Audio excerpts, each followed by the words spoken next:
क्या तरीका है बैठे बैठे नारेबाजी करने की? ये तरीका है आप लोगों का? पहले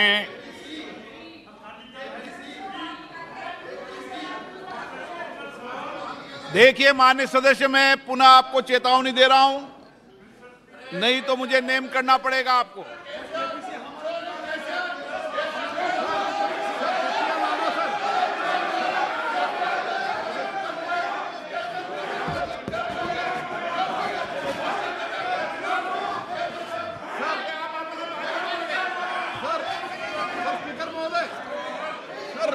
तटिया लाना बिल्कुल गलत है सर, तो उनको नेम कर दीजिए सर, हमारा आग्रह है आपसे सर। माननीय नेता, मैं आपसे आग्रह कर रहा हूं, आपके सदस्यों को समझा लिए, तख्तियां लेकर सदन में नहीं आए। आपने कहा था कि हम बहिष्कार करेंगे, तो आप अपनी बात पर कायम रहें। पिछले 3 दिन से कर रहा था साहब, हम लोग का डिमांड है जेपीसी को करने के लिए, जेपीसी डालने के लिए, और जेपीसी नहीं डाल रहे थे साहब। अभी हम लोग जो है ना प्रधानमंत्री जी का सामने भी हम लोग को जो ये मुद्दा को रखना चाहता था, आपका सामने भी रखा है और हाउस का सामने भी रखा है। अभी हम लोग जो है ना सर इस बात से जो है ना हम लोग वॉकआउट कर रहे हैं। ओके,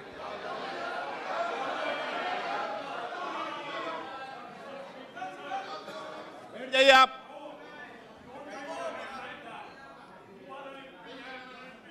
ओके, माननीय प्रधानमंत्री जी।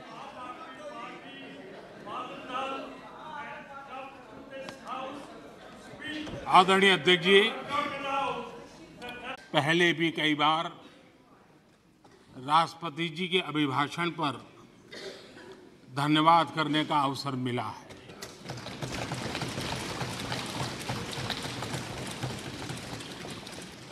लेकिन इस बार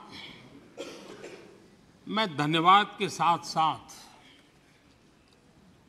राष्ट्रपति महोदया जी का अभिनंदन भी करना चाहता हूं।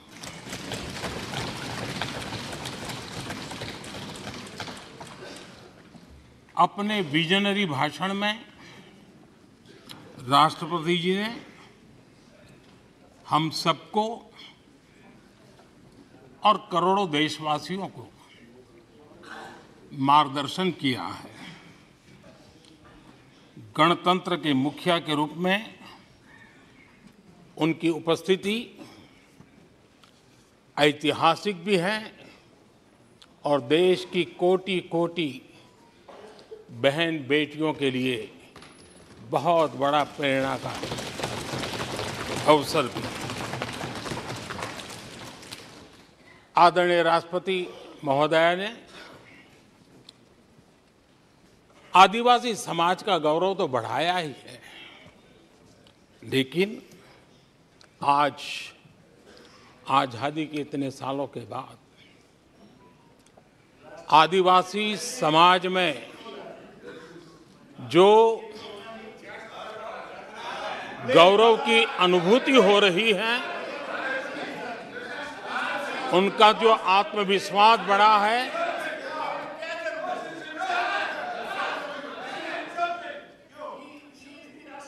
और इसके लिए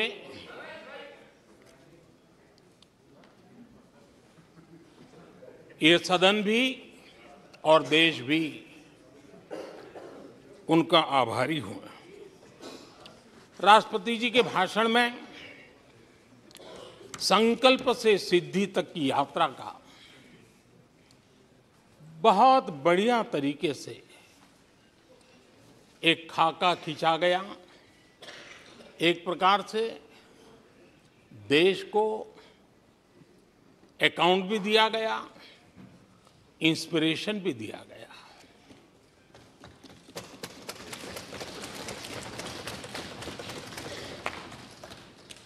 आदरणीय अध्यक्ष जी,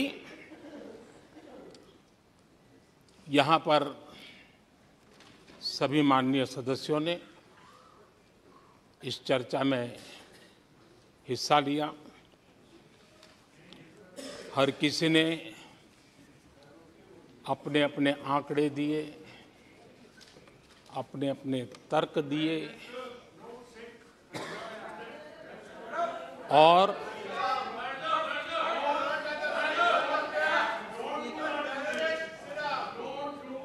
अपनी रुचि, प्रवृत्ति, प्रकृति के अनुसार सबने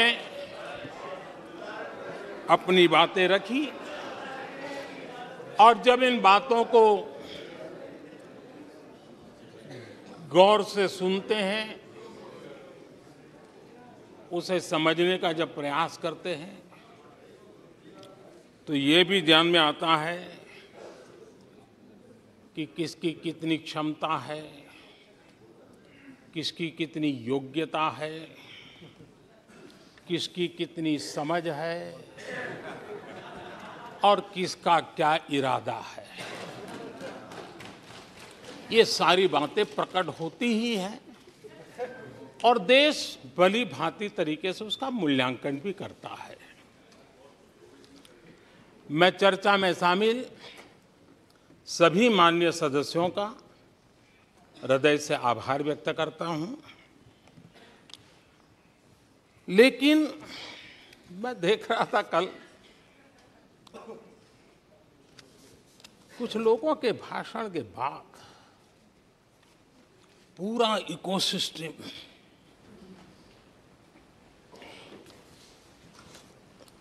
समर्थक उछल रहे थे और खुश होकर के कहने लगे, ये हुई माननीय सदस्य, मैं अंतिम बार बोल रहा हूं, आप सीट पर बैठे बैठे नहीं बोले, आप वरिष्ठ सदस्य हैं और कोई शब्दों को नहीं, गलत, आप चुप रहिए। नो नो,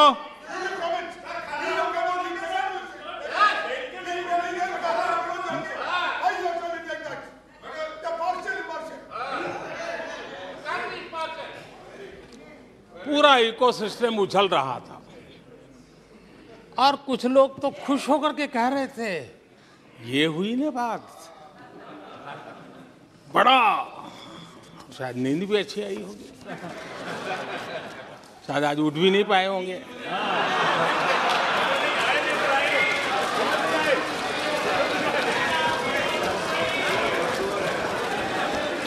और ऐसे लोगों के लिए कहा गया है, बहुत अच्छे ढंग से कहा गया है, ये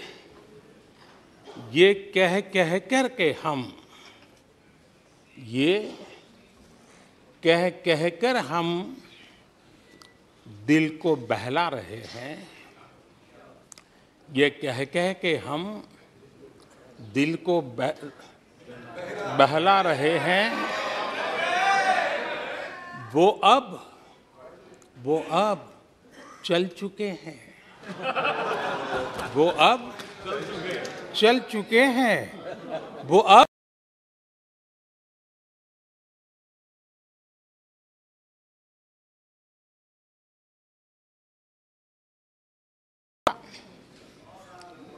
कुछ लोग कन्नी भी काट गए और एक बड़े नेता महामहिम राष्ट्रपति जी का अपमान भी कर चुके हैं। जनजातीय समुदाय के प्रति, जनजातीय समुदाय के प्रति प्लीज प्लीज प्लीज, आपको नफरत भी दिखाई दी है प्लीज, और हमारे जनजातीय समाज के प्रति उनकी सोच क्या है। देखिए, सदन सदन के तरीके से चलेगा। आप लोग बोले थे, सबने सुना था, कोई डिस्टर्बेंस नहीं हो। नो, गलत। लेकिन जब इस प्रकार की बातें टीवी के सामने कही गई तो भीतर पड़ा हुआ जो नफरत का भाव था, जो सच, वो बाहर आके ही रह गया। ये खुशी है। ठीक है, बाद में चिट्ठी लिख करके बचने की कोशिश तो की गई है। माननीय अध्यक्ष जी, जब राष्ट्रपति जी के भाषण पे चर्चा मैं सुन रहा था तो मुझे लगा कि बहुत सी बातों को मौन रह कर भी स्वीकार किया गया है। यानी एक प्रकार से सबके भाषण में सुनता था तब लगा कि राष्ट्रपति जी के भाषण के प्रति किसी को इतराज नहीं है, किसी ने उसकी आलोचना नहीं की। भाषण की हर बात, अब देखिए क्या कहा है राष्ट्रपति जी ने, मैं उन्हीं के शब्द कोट करता हूं।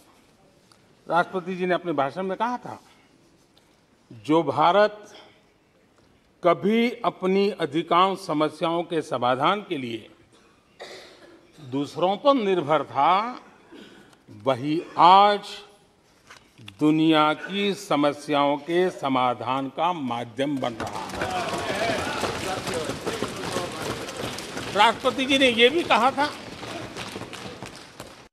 जिन मूल सुविधाओं के लिए देश की एक बड़ी आबादी ने दशकों तक इंतजार किया, वे इन वर्षों में उसे मिली है। बड़े बड़े घोटालों, सरकारी योजनाओं में भ्रष्टाचार की जिन समस्याओं से देश मुक्ति चाहता था, वह मुक्ति अब देश को मिल रही है। पॉलिसी पैरालिसिस की चर्चा से बाहर आकर आज देश और देश की पहचान तेज विकास और दूरगामी दृष्टि से लिए गए फैसलों के लिए हो रही है। ये पैराग्राफ जो मैं पढ़ रहा हूं वो राष्ट्रपति जी के भाषण के पैराग्राफ को मैं कोट कर रहा हूं। और मुझे आशंका थी कि ऐसी बातों पर यहां जरूर इतराज करने वाले तो कुछ लोग निकलेंगे, वो विरोध करेंगे, ऐसा कैसे बोल सकते हैं राष्ट्रपति। लेकिन मुझे खुशी है किसी ने विरोध नहीं किया, सबने स्वीकार किया, सबने स्वीकार किया। और माननीय अध्यक्ष जी, मैं 140 करोड़ देशवासियों का आभारी हूं कि सबके प्रयास के परिणाम आज इन सारी बातों को पूरे सदन में स्वीकृति मिली है। इससे बड़ा गौरव का विषय क्या हो सकता है। आदरणीय अध्यक्ष जी, सदन में हंसी मजाक, टीका टिप्पणी, नोक-झोंक, ये तो होता रहता है, लेकिन ये नहीं भूलना चाहिए कि आज राष्ट्र के रूप में गौरवपूर्ण अवसर हमारे सामने खड़े हैं। गौरव के क्षण हम जी रहे हैं। राष्ट्रपति जी के पूरे भाषण में जो बातें हैं वो 140 करोड़ देशवासियों के सेलिब्रेशन का अवसर है। देश ने सेलिब्रेट किया है। माननीय अध्यक्ष जी, 100 साल में आई हुई ये भयंकर बीमारी, महामारी, दूसरी तरफ युद्ध की स्थिति, बटा हुआ विश्व, इस स्थिति में भी, इस संकट के माहौल में भी देश को जिस प्रकार से संभाला गया है, देश जिस प्रकार से संभला है, इससे पूरा देश आत्मविश्वास से भर रहा है, गौरव से भर रहा है। आदरणीय अध्यक्ष जी, चुनौतियों के बिना जीवन नहीं होता है। चुनौतियां तो आती हैं, लेकिन चुनौतियों से ज्यादा सामर्थ्यवान है 140 करोड़ देशवासियों का जज्बा। 140 करोड़ देशवासियों का सामर्थ्य चुनौतियों से भी ज्यादा मजबूत है, बड़ा है और सामर्थ्य से भरा हुआ है। इतनी बड़ी भयंकर महामारी बटा हुआ विश्व, युद्ध के कारण हो रहे विनाश, अनेकों देशों में अस्थिरता का माहौल है। कई देशों में भीषण महंगाई है, बेरोजगारी, खाने पीने का संकट, और हमारे अड़ोस पड़ोस में भी जिस प्रकार से हालत बने हुई है, ऐसी स्थिति में माननीय अध्यक्ष जी, कौन हिंदुस्तानी इस बात पे गर्व नहीं करेगा कि ऐसे समय में भी देश दुनिया की 5वीं बड़ी अर्थव्यवस्था बना है।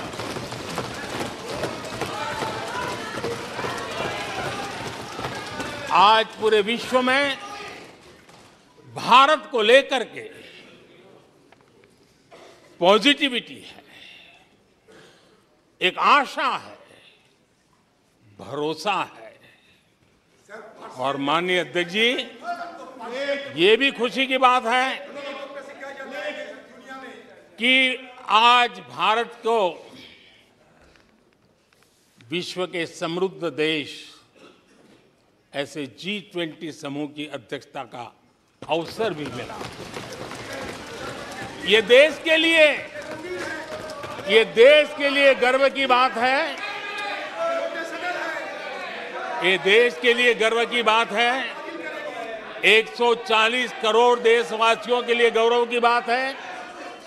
लेकिन मुझे लगता है, पहले मुझे नहीं लगता था, लेकिन अभी लग रहा है शायद इससे भी कुछ लोगों को दुख हो रहा है।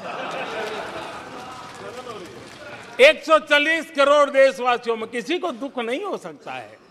वो आत्मनिरीक्षण करे, वो कौन लोग हैं जिसको इसका भी दुख हो रहा है। माननीय अध्यक्ष जी,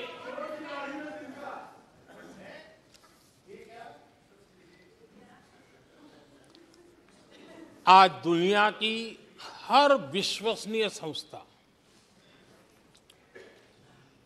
सारे एक्सपर्ट्स जो वैश्विक प्रवाहों को बहुत गहराई से अध्ययन करते हैं, जो भविष्य का अच्छे से अनुमान भी लगा सकते हैं, उन सबको आज भारत के प्रति बहुत आशा है, विश्वास है और बहुत एक मात्रा में उमंग भी है। और आखिर ये सब क्यों? ऐसे ही तो नहीं है।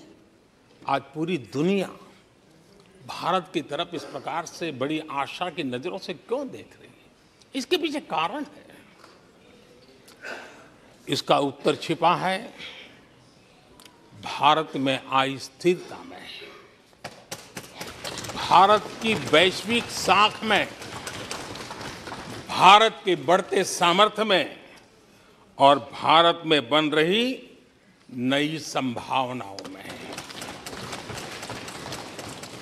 माननीय अध्यक्ष जी, हमारी रोजमर्रा की जिंदगी में जो बातें हो रही है, उसी को मैं अगर शब्दबद्ध करूं और कुछ बातें उदाहरण से समझाने की कोशिश करूं। अब आप देखिए, भारत में 1-2-3 दशक अस्थिरता के रहे। आज स्थिरता है, पॉलिटिकल स्टेबिलिटी है, स्टेबल गवर्नमेंट भी है और डिसिसिव गवर्नमेंट है।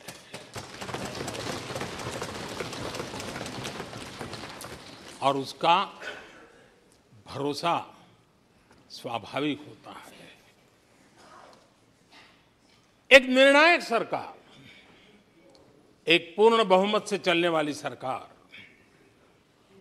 वो राष्ट्रहित में फैसले लेने का सामर्थ्य रखती है। और ये वो सरकार है, रिफॉर्म आउट ऑफ कंपल्सन नहीं, रिफॉर्म आउट ऑफ कन्विक्शन हो रहे हैं। और हम इस मार्ग पर हटने वाले नहीं हैं, हम चलते रहेंगे। देश को समय की मांग के अनुसार जो चाहिए वो देते रहेंगे। माननीय अध्यक्ष जी, एक और उदाहरण की तरफ मैं जाना चाहूंगा। इस कोरोना काल में मेड इन इंडिया वैक्सीन तैयार हुई। भारत ने दुनिया का सबसे बड़ा वैक्सीनेशन अभियान चलाया और इतना ही नहीं, अपने करोड़ों नागरिकों को मुफ्त वैक्सीन के टीके लगाए। इतना ही नहीं, 150 से ज्यादा देशों को इस संकट के समय हमने जहां जरूरत थी वहां दवाई पहुंचाई, जहां जरूरत थी वहां वैक्सीन पहुंचाई। और आज विश्व के कई देश हैं जो भारत के विषय में इस बात पर बड़े गौरव से विश्व के मंच पर धन्यवाद करते हैं, भारत का गौरवगान करते हैं। उसी प्रकार से तीसरे एक पहलू की तरफ ध्यान देते हैं। इसी संकट काल में आज भारत का डिजिटल इंफ्रास्ट्रक्चर,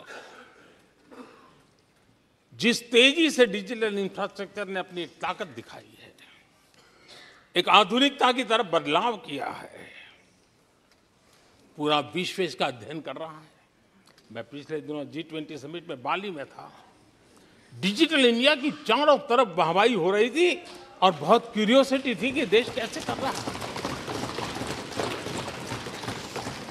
कोरोना काल में दुनिया के बड़े बड़े देश, समृद्ध देश अपने नागरिकों को आर्थिक मदद पहुंचाना चाहते थे, नोटें छापते थे, बांटते थे, लेकिन बांट नहीं पाते थे। ये देश हैं जो एक फ्रिक्शन ऑफ सेकंड में लाखों करोड़ों रुपए देशवासियों के खाते में जमा करवा देता है। हजारों करोड़ रुपए ट्रांसफर हो जाते हैं। एक समय था छोटी छोटी टेक्नोलॉजी के लिए देश तरसता था। आज देश में बहुत बड़ा फर्क महसूस हो रहा है। टेक्नोलॉजी के क्षेत्र में देश बड़ी ताकत के साथ आगे बढ़ रहा है।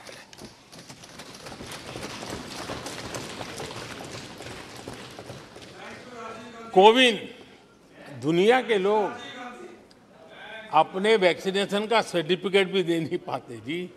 आज वैक्सीन लो, हमारे मोबाइल फोन पर हमारा सर्टिफिकेट दूसरी सेकंड पे अवेलेबल है। ये ताकत हमने दिखाई है। माननीय अध्यक्ष जी, भारत में नई संभावनाएं हैं। दुनिया को सशक्त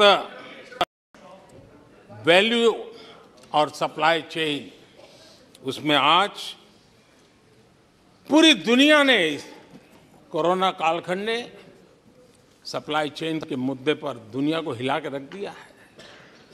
आज भारत उस कमी को पूरने की ताकत के साथ आगे बढ़ रहा है। कईयों को ये बात समझना बहुत देर लग जाएगी।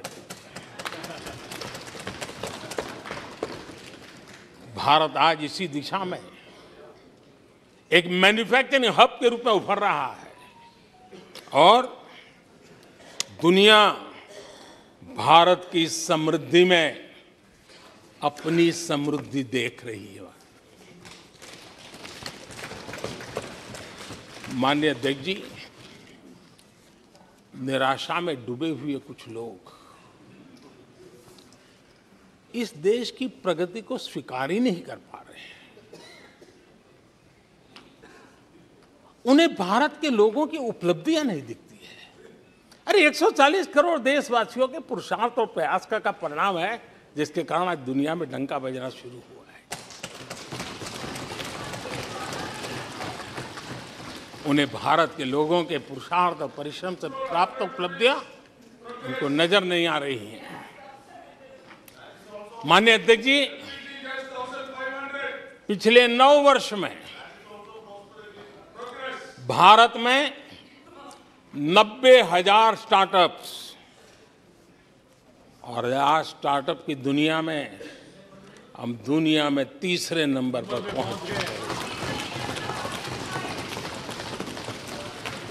एक बहुत बड़ा स्टार्टअप इकोसिस्टम आज देश के टायर 2, टायर 3 सिटीज में भी पहुंच चुका है।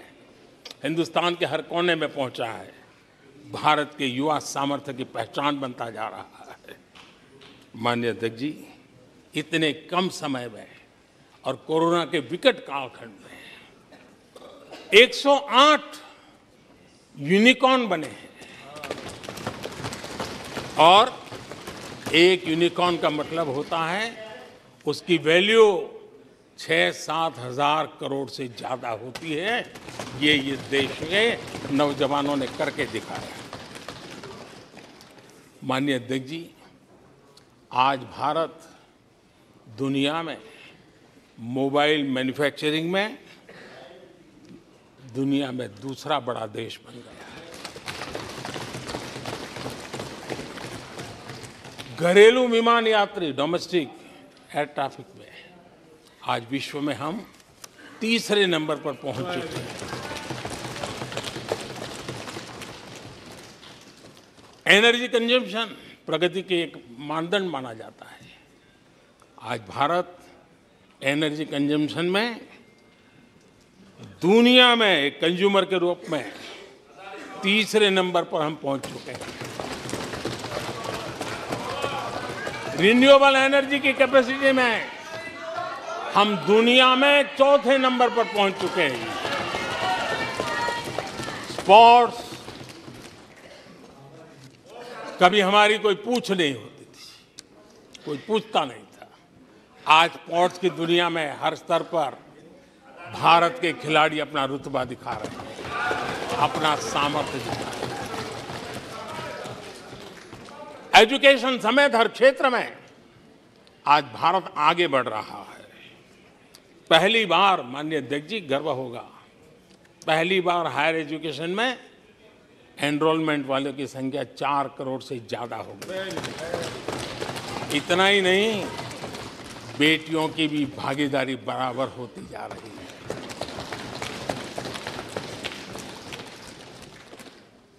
देश में इंजीनियरिंग हो, मेडिकल कॉलेज हो, प्रोफेशनल कॉलेजेस हो, उसकी संख्या बहुत तेजी से बढ़ रही है। स्पोर्ट्स के अंदर भारत का परचम, ओलंपिक हो, कॉमनवेल्थ हो, हर जगह पे हमारे बेटे, हमारी बेटियों ने शानदार प्रदर्शन किया है। माननीय अध्यक्ष जी, किसी भी भारतीय को ऐसी अनेक बातें मैं गिना सकता हूं। राष्ट्रपति जी ने अपने भाषण में कई बातें कही हैं। देश में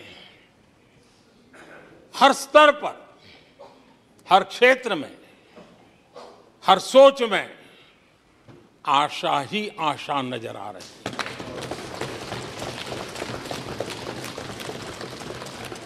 है। एक विश्वास से भरा हुआ देश है, सपने और संकल्प लेकर के चलने वाला देश है। लेकिन यहां कुछ लोग ऐसे निराशा में डूबे हैं, ऐसे निराशा में डूबे हैं।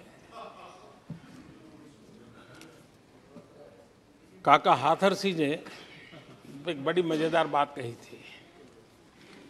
काका हाथरसी ने कहा था, आगा पीछा देखकर क्यों होते गमगीन, जैसी जिसकी भावना वैसा दिखे सिन।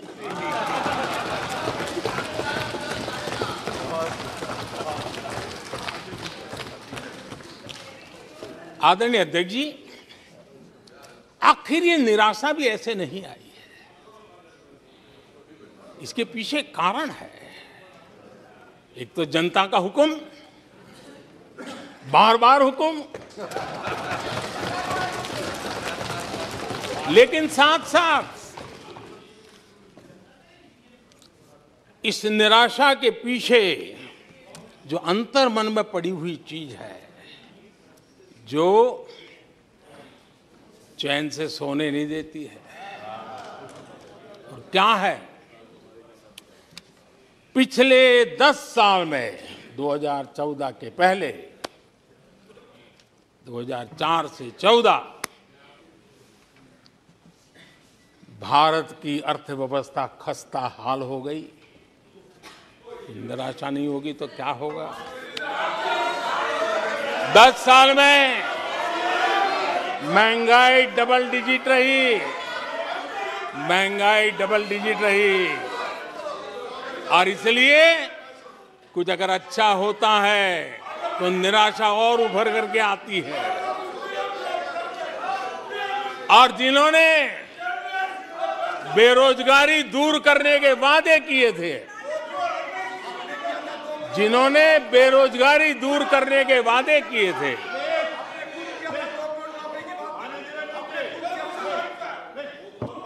माननीय अध्यक्ष जी, एक बार जंगल में 2 नौजवान शिकार करने के लिए गए और वो गाड़ी में अपनी बंदूक नीचे उतार करके थोड़ा टहलने लगे। उन्होंने सोचा कि थोड़ा अभी आगे चलना है तो थोड़ा जरा हाथ पैर ठीक कर ले, लेकिन गए थे तो बाघ का शिकार करने के लिए, और उन्होंने देखा आगे जाएंगे तो बाघ मिलेगा। लेकिन हुआ ये कि वहीं पर बाघ दिखाई दिया। अभी नीचे उतरे थे, अपनी गाड़ी में बंदूक वहीं पड़ी थी। बाघ दिखा, आप करें क्या? तो उन्हें लाइसेंस दिखाया कि मेरे पास बंदूक का लाइसेंस है।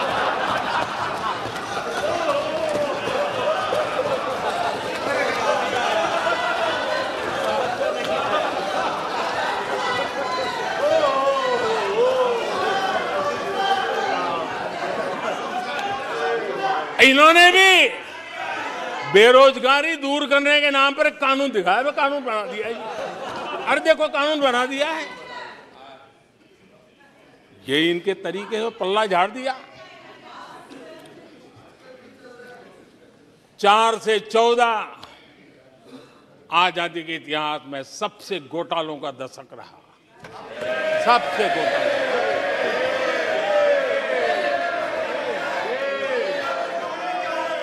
वही 10 साल, यूपीए के वो 10 साल, कश्मीर से कन्याकुमारी, कश्मीर से कन्याकुमारी, भारत के हर कोने में आतंकवादी हमलों का सिलसिला चलता रहा। 10 साल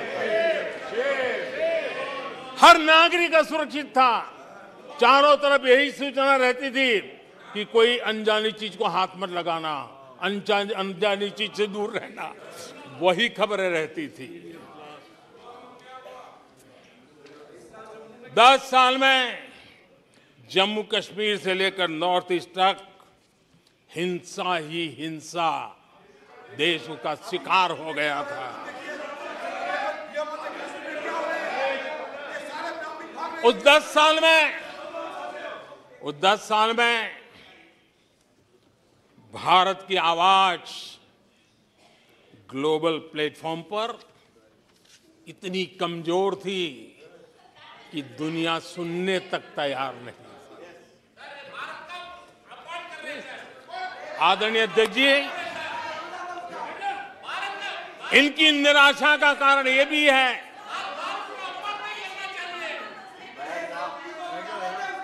आज जब देश की क्षमता का परिचय हो रहा है, 140 करोड़ देशवासियों का सामर्थ्य खिल रहा है, खुल करके सामने आ रहा है।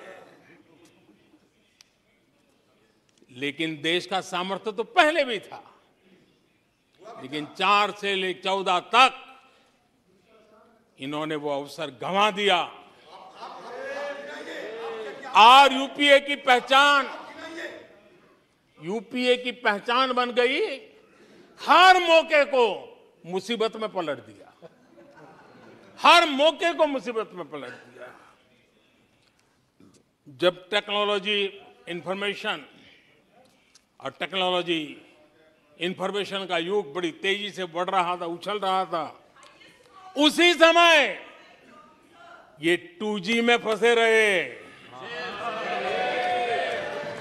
मौका मुसीबत में। सिविल न्यूक्लियर डील हुआ, जब सिविल न्यूक्लियर डील की चर्चा थी, तब ये कैश फॉर वॉट में फंसे रहे, ये खेल चले। आदरणीय अध्यक्ष जी, 2010 में कॉमनवेल्थ गेम्स हुए, भारत को दुनिया के सामने, भारत की युवा सामर्थ्य को प्रस्तुत करना एक बहुत बड़ा अवसर था, लेकिन फिर मौका मुसीबत में, और CWG घोटाले में पूरा देश दुनिया में बदनाम हो गया। आदरणीय अध्यक्ष जी,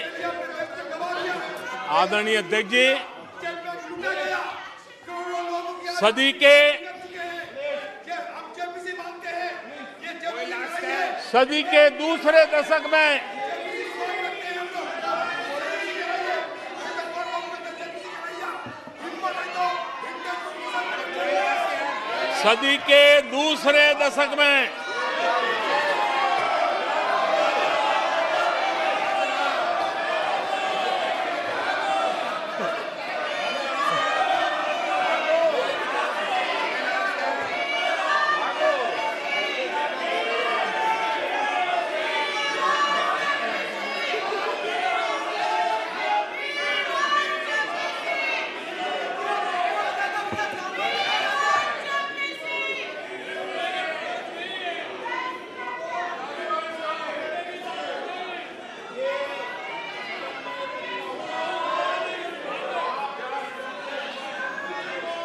उचित नहीं है, ये संसदीय परंपराओं के अनुरूप नहीं है। आप बिना तथ्यों के बोलते हैं और फिर सुनते नहीं हैं। प्लीज बैठिए। नो, बैठिए। No no no no no. आदरणीय अध्यक्ष जी, ऊर्जा का किसी भी देश के विकास में अपना एक महात्म्य होता है, और जब दुनिया में भारत की ऊर्जा शक्ति के उभार की दिशा में चर्चा की जरूरत थी, इस सदी के दूसरे दशक में हिंदुस्तान की चर्चा ब्लैकआउट के नाते हुई। पूरे विश्व में ब्लैकआउट के वो दिन चर्चा के केंद्र में आ गए, कोयला घोटाला चर्चा में आ गया। आदरणीय अध्यक्ष जी, देश पर इतने आतंकी हमले हुए, 2008 के हमलों को कोई भूल नहीं सकता है, लेकिन आतंकवाद पर सीना तान कर, आंख में आंख मिला करके हमले करने का सामर्थ्य नहीं था, उसे चुनौती को चुनौती देने की ताकत नहीं थी, और उसके कारण आतंकवादियों के हौसले बुलंद होते गए और पूरा देश 10 साल तक खून बहता रहा। मेरे देश के निर्दोष लोगों का वो दिन गए थे। आदरणीय अध्यक्ष जी, जब LOC, LAC भारत के सामर्थ्य की ताकत का अवसर रहता था, उस समय डिफेंस डील को लेकर के हेलीकॉप्टर घोटाले और सत्ता को कंट्रोल करने वाले लोगों के नाम उसमें चिन्हित हो गए। आदरणीय अध्यक्ष जी, जब देश के लिए जरूरत थी और निराशा के मूल में ये चीजें पड़ी हुई है, सब उभर करके आ रहा है। आदरणीय अध्यक्ष जी, इस बात को हिंदुस्तान हर पल याद रखेगा कि 2014 के पहले का जो दशक था, द लॉस्ट डेकेड के रूप में जाना जाएगा, और इस बात को इनकार नहीं कर सकते कि 2030 का जो दशक है ये इंडियाज डेकेड है पूरे विश्व के लिए। आदरणीय अध्यक्ष जी, थैंक यू शशि जी।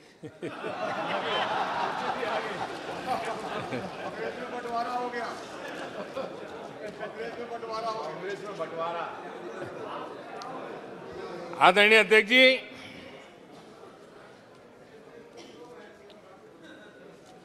लोकतंत्र में आलोचना का बहुत महत्व मैं मानता हूं और मैं हमेशा मानता हूं कि भारत जो कि मदर ऑफ डेमोक्रेसी है,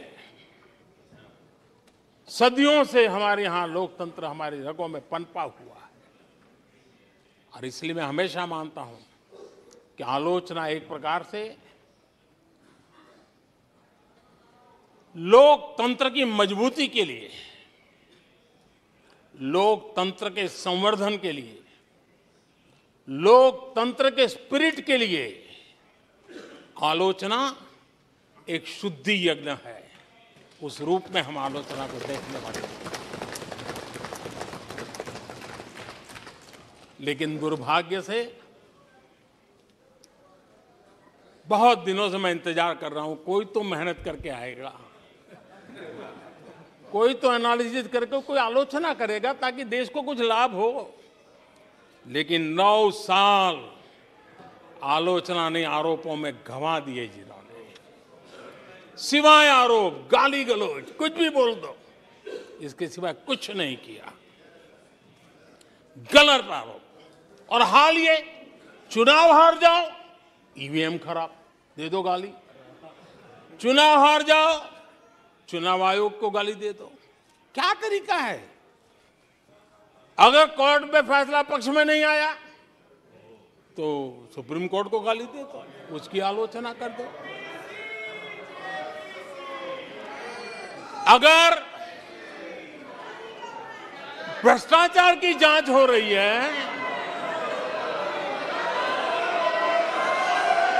अगर भ्रष्टाचार की जांच हो रही है,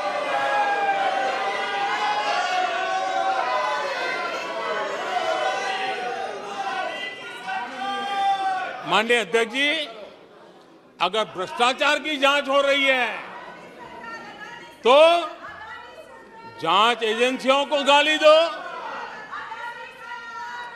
अगर सेना पराक्रम करे, सेना अपना शौर्य दिखाए और वो नैरेटिव देश के जन जन के अंदर एक नया विश्वास पैदा करे, तो सेना की आलोचना करो, सेना को गाली दो, सेना पर आरोप करो। कभी आर्थिक देश की प्रगति की खबरें आए, आर्थिक प्रगति की चर्चा हो, विश्व के सारे संस्थान भारत के आर्थिक गौरवगान करे, तो यहां से निकलो, आरबीआई को गाली दो, भारत के आर्थिक संस्थानों को गाली दो। आदरणीय अध्यक्ष जी, हमने 9 साल देखा है माननीय कंस्ट्रक्टिव क्रिटिसिज्म की जगह, माननीय आप सदन के नेता हैं, आप माननीय सदस्यों को समझा दें। लोकतंत्र के लिए जिसकी ये आवश्यकता है, संसदीय परंपरा के अनुरूप नहीं है कि बैठे बैठे बोलें। नो, गलत, नो, नो, आपने भी बोला है, गलत तरीका है ये। नो, बैठ जाइए, गलत तरीका है। ना ना, जब सदन के नेता बोल रहे हैं तो आपको मर्यादा से सुनना चाहिए, प्लीज। माननीय प्रधानमंत्री जी। माननीय अध्यक्ष जी, पिछले 9 साल हमने देखा है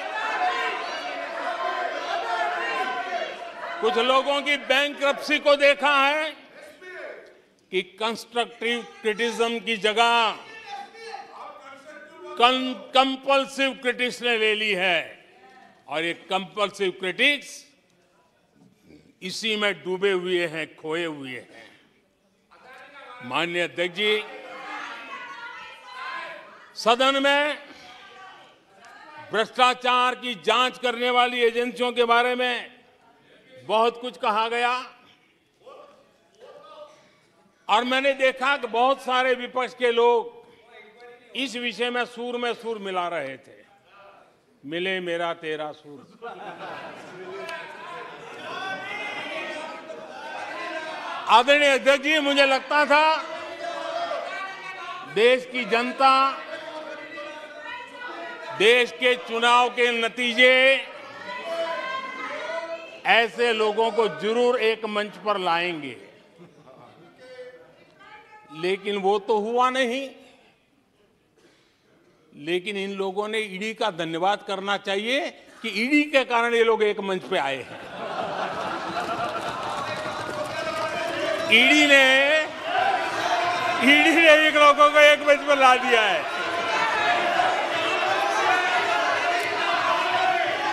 और इसलिए जो काम देश के मतदाता नहीं कर पाए,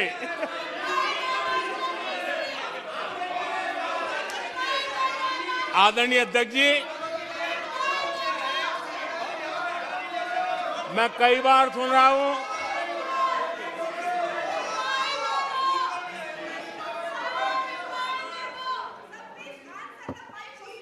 माननीय अध्यक्ष जी, मैं कई बार सुन रहा हूं यहां कुछ लोगों को हार्वर्ड स्टडी का बड़ा क्रेज है। हार्वर्ड स्टडी है, बड़ा क्रेज है। कोरोना काल में ऐसा ही कहा गया था और कांग्रेस ने कहा था कि भारत की बर्बादी पर हार्वर्ड में केस स्टडी होगी, ऐसा कहा था।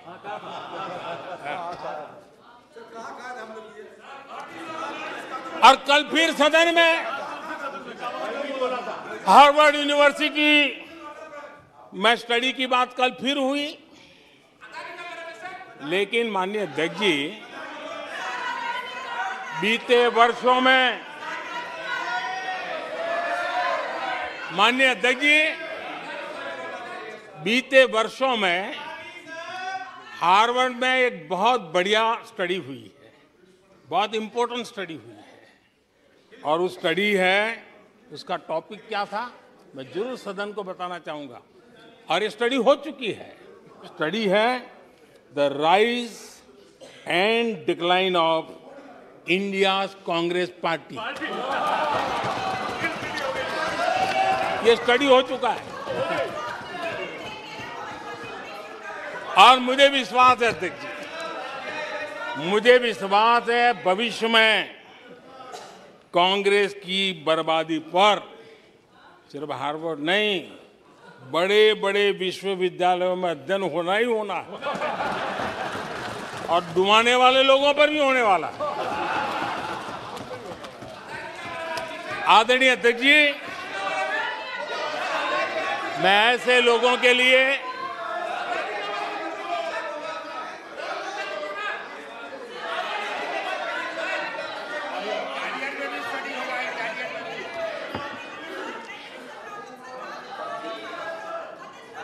आदरणीय अध्यक्ष जी,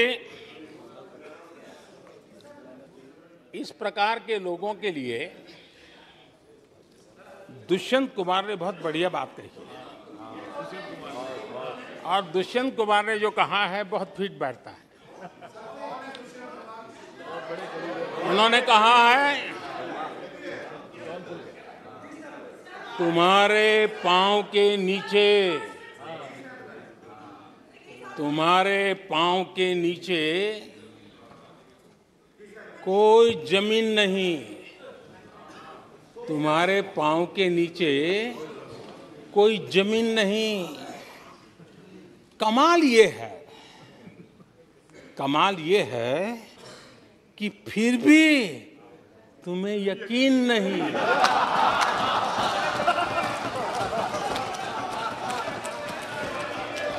माननीय अध्यक्ष जी,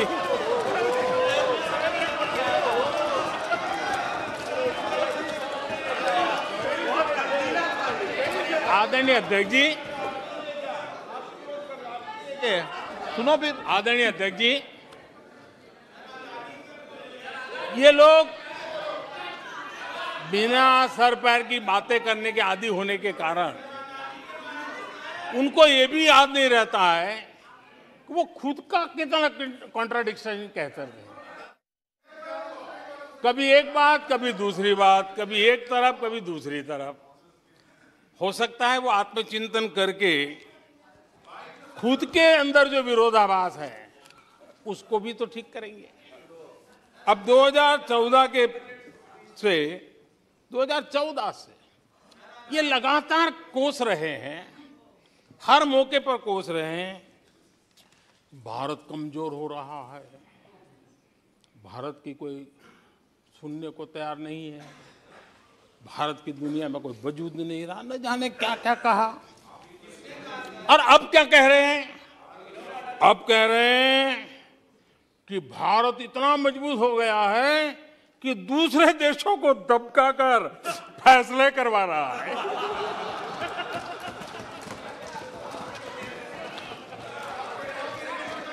अरे पहले ये तो तय करो भाई कि भारत कमजोर हुआ है कि मजबूत हुआ है। माननीय अध्यक्ष जी,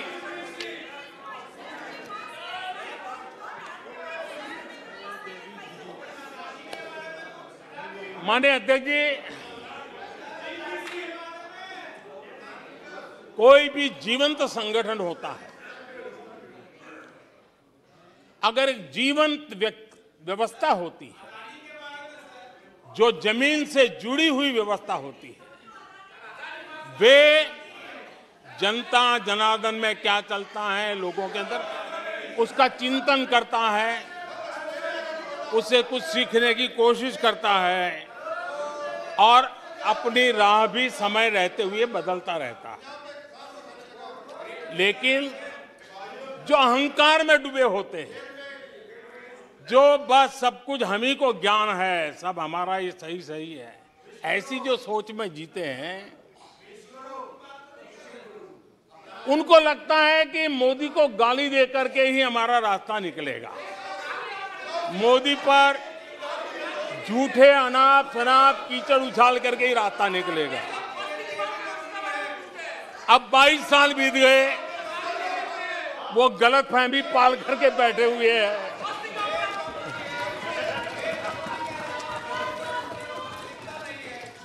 आदरणीय अध्यक्ष जी, मोदी पे भरोसा अखबार की सुर्खियों से पैदा नहीं हुआ है। मोदी पे ये भरोसा टीवी पर चमकते चेहरों से नहीं हुआ है। जीवन खपा दिया है, पल पल खपा दी है, देश के लोगों के लिए खपा दी है, देश के उज्जवल भविष्य के लिए खपा दी है।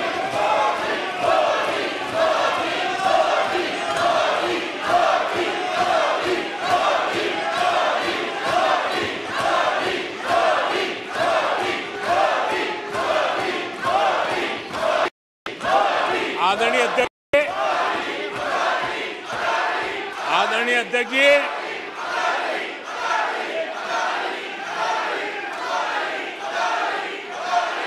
आदरणीय अध्यक्ष जी,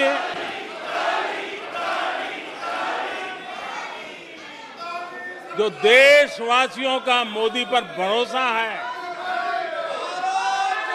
ये इनकी समझ के दायरे से बाहर है और समझ के दायरे से भी काफी ऊपर है। क्या ये झूठे आरोप लगाने वालों पर मुफ्त राशन प्राप्त करने वाले मेरे देश के 80 करोड़ देशवासी क्या कभी उन पर भरोसा करेंगे क्या? आदरणीय अध्यक्ष जी, one nation one ration card देश भर में कहीं पर भी गरीब से गरीब को भी जब राशन मिल जाता है, वो आपकी झूठी बातों पर, आपके गलत गलीच आरोपों पर कैसे भरोसा करेगा? आदरणीय अध्यक्ष जी, जिस किसान के खाते में साल में 3 बार पीएम किसान सम्मान निधि के 11 करोड़ किसानों के खाते में पैसा जमा होते हैं, वो आपकी गालियां, आपके झूठे आरोपों पर विश्वास कैसा करेगा? आदरणीय अध्यक्ष जी, जो कल फुटपाथ पर जिंदगी जीने के लिए मजबूर था, जो झुग्गी झोपड़ी में जिंदगी बसर करता था, ऐसे 3 करोड़ से ज्यादा लोगों को पक्के घर मिले हैं। उनको तुम्हारी ये गालियां, ये तुम्हारे झूठी बातें क्यों वो भरोसा करेगा? अध्यक्ष जी, आदरणीय अध्यक्ष जी, 9 करोड़ लोगों को मुफ्त गैस का कनेक्शन मिला है, वो आपकी झूठ को कैसे स्वीकार करेगा? 11 करोड़ बहनों को इज्जत घर मिला है, शौचालय मिला है, वो आपके झूठ को कैसे स्वीकार करेगा? आदरणीय अध्यक्ष जी, आजादी के 75 साल बीत गए, 8 करोड़ परिवारों को आज नल से जल मिला है, वो माताएं तुम्हारे झूठ को कैसे स्वीकार करेगी? तुम्हारी गलतियों को, गालियों को कैसे स्वीकार करेगी? आयुष्मान भारत योजना से 2 करोड़ परिवारों को मदद पहुंची है, जिंदगी बच गई है उनकी।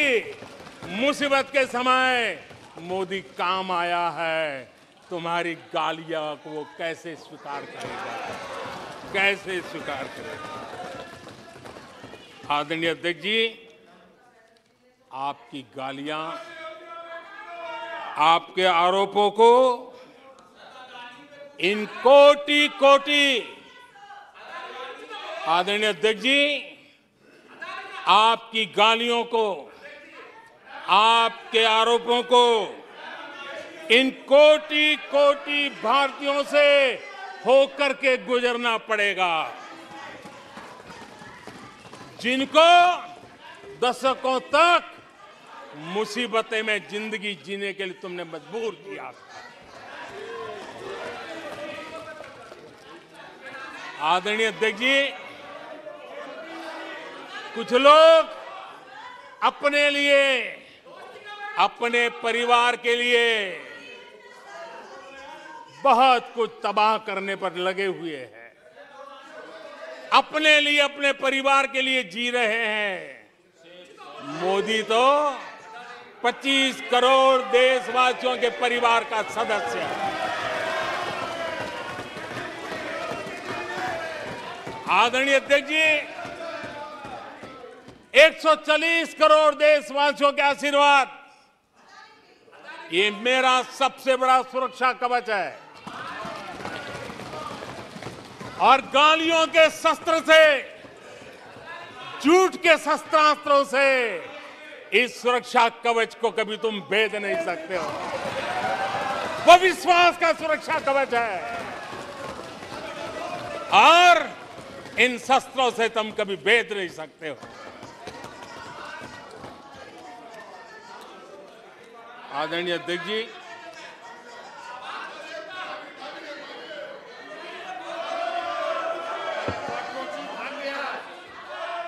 आने सदस्य प्लीज, नहीं, ये तरीका उचित नहीं है आपका, कोई तरीका उचित नहीं है।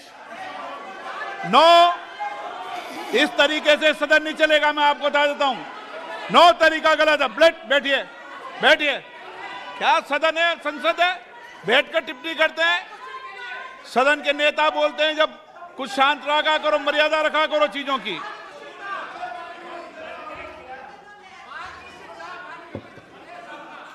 आदरणीय अध्यक्ष जी,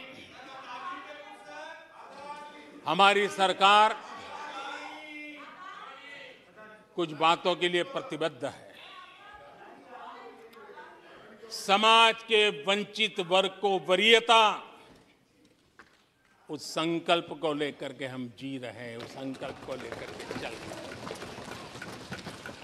दशकों तक दलित, पिछड़े, आदिवासी जिस हालत में उनको छोड़ दिया गया था, वो सुधार नहीं आया जो संविधान निर्माताओं ने सोचा था, जो संविधान निर्माताओं ने निर्दिष्ट किया था।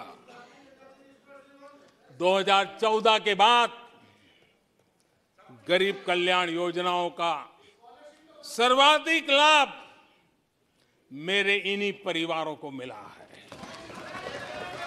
दलित, पिछड़ों, आदिवासी की बस्तियों में पहली बार, मानिए थे कि पहली बार बिजली पहुंची है। मीलों तक पानी के लिए जाना पड़ता था, पहली बार नल से जल पहुंच रहा है, इन परिवारों में पहुंच रहा है। माननीय अध्यक्ष जी, अनेक परिवार, कोटि कोटि परिवार पहली बार पक्के घर में आज जा पाए हैं, वहां रह पाए हैं। आदरणीय अध्यक्ष जी, जो बस्तियां आपने छोड़ दी थी, आपके लिए चुनाव के समय ही जिसकी याद आती थी, आज सड़क हो, बिजली हो, पानी हो, इतना ही नहीं 4G कनेक्टिविटी भी वहां पहुंच रही है। आदरणीय अध्यक्ष जी, पूरा देश गौरव कर रहा है। आज एक आदिवासी राष्ट्रपति के रूप में जब देखते हैं, पूरा देश गौरवगान कर रहा है। आज देश में आदि जाति समूह के नर नारी, जिन्होंने मातृभूमि के लिए जीवन तर्पण कर दिए, आजादी के जंग का नेतृत्व किया, उनका पुण्य स्मरण आज हो रहा है और हमारे आदिवासियों का गौरव दिवस मनाया जा रहा है। और हमें गर्व है कि ऐसी महान हमारे आदिवासी परंपरा के प्रतिनिधि के रूप में एक महिला देश का नेतृत्व कर रही है, राष्ट्रपति के रूप में काम कर रही है। हमने उनका हक दिया है। आदरणीय जी,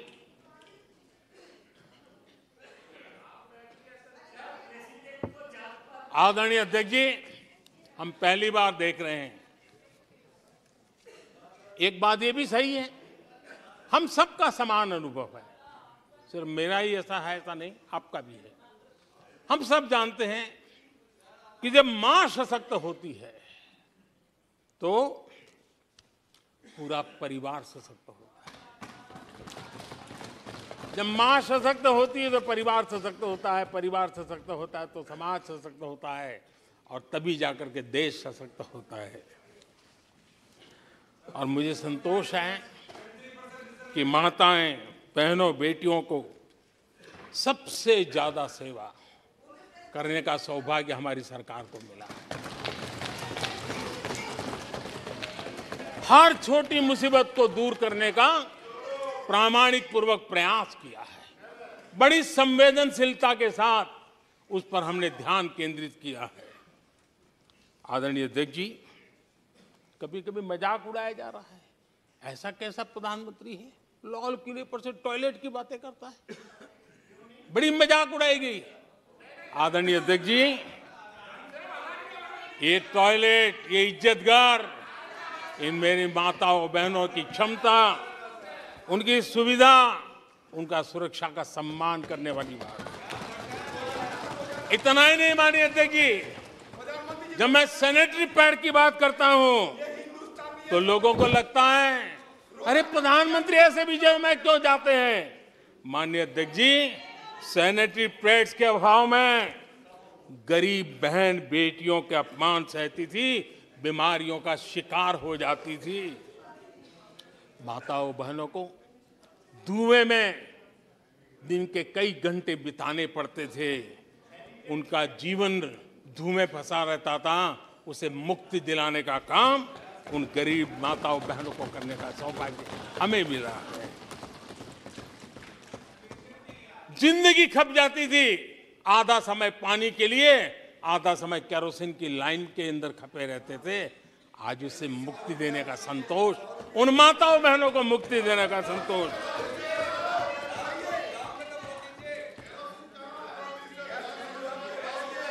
माननीय अध्यक्ष जी, जो पहले चलता था, अगर वैसा ही हम चलने देते, शायद कोई हमें सवाल भी नहीं पूछता कि मोदी जी ये क्यों नहीं किया, वो क्यों नहीं किया, क्योंकि देश को आपने ऐसी स्थिति में ला दिया था कि इससे बाहर निकल ही नहीं सकता था।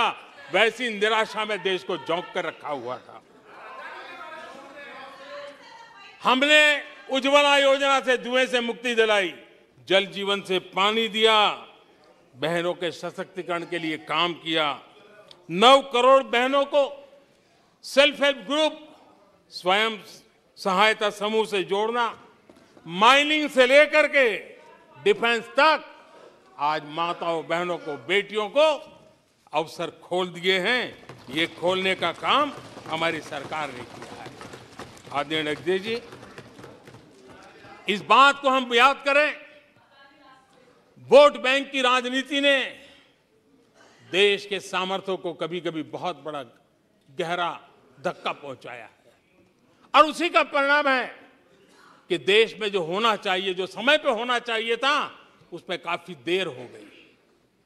आप देखिए, मध्यम वर्ग, लंबे समय तक मध्यम वर्ग को पूरी तरह नकार दिया गया, उसकी तरफ देखा तक नहीं गया।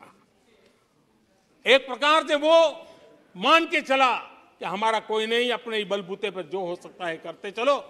वो अपनी पूरी शक्ति बेचारा खपा देता था।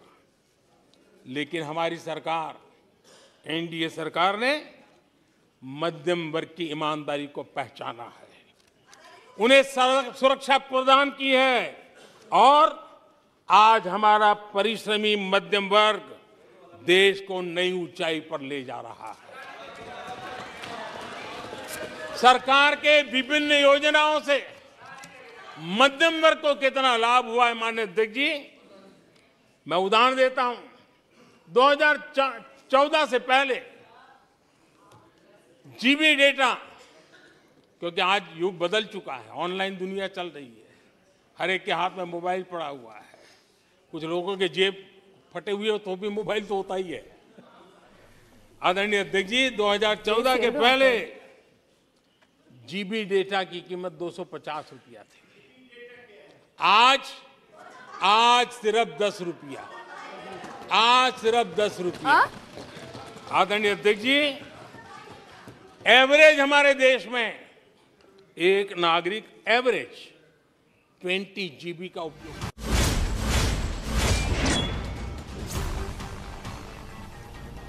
ಪ್ರತಿಪಕ್ಷಗಳು ಮಾಡಿದ್ದ ಕಲಹಕ್ಕೆ ಗದ್ದಲಕ್ಕೆ ಅದಾನಿಯ ವಿಚಾರಕ್ಕೆ ಸಂಬಂಧಪಟ್ಟ ಹಾಗೆ ರಾಷ್ಟ್ರಪತಿಗಳ ಭಾಷಣದ ವಂದನಾ ನಿರ್ಣಯದಲ್ಲಿ ಪ್ರಧಾನಿ ನರೇಂದ್ರ ಮೋದಿ ಅವರು ಉತ್ತರ ಕೊಟ್ಟಿದ್ದಾರೆ. ರಾಹುಲ್ ಗಾಂಧಿ ಪ್ರಶ್ನೆಗಳಿಗೂ ಪ್ರಧಾನಿ ನರೇಂದ್ರ ಮೋದಿ ಉತ್ತರವನ್ನ ನೀಡಿದ್ದಾರೆ. ಗದ್ದಲವನ್ನ ಏರ್ಪಡಿಸಲಾಗಿತ್ತು. ಸುಳ್ಳುಗಳನ್ನ ಹೇಳಿದಿರಿ, ಸುಳ್ಳು ಟೀಕೆಗಳಿಂದ ನಾನು ವಿಚಲಿತನಾಗೋದಿಲ್ಲ.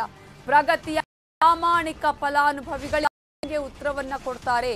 ಕೆಲವರಿಗೆ ಕುಟುಂಬವೇ ದೇಶ, ನನಗೆ ದೇಶವೇ ಕುಟುಂಬ ಅನ್ನುವಂತಹ ಉತ್ತರವನ್ನ ಪ್ರಧಾನಿ ನರೇಂದ್ರ ಮೋದಿ ಅವರು ಸಂಸತ್ತಿನಲ್ಲಿ ನೀಡಿದ್ದಾರೆ. ಸಂವಿಧಾನ ನಿರ್ಮಾತೃಗಳ ಆಶಯ ಈಡೇರಿದೆ. ನಮ್ಮ ಆಡಳಿತದಲ್ಲಿ ಕಟ್ಟ ಕಡೆಯ ವ್ಯಕ್ತಿಗೂ ಮಾನ ಸಮ್ಮಾನ ಆಗಿದೆ. ಪ್ರತಿಪಕ್ಷಗಳ ಪ್ರತಿ ಟೀಕೆಗೂ ಪ್ರತ್ಯಸ್ತ್ರವನ್ನ ಬಿಟ್ಟಿದ್ದಾರೆ ಪ್ರಧಾನಿ ಮೋದಿ.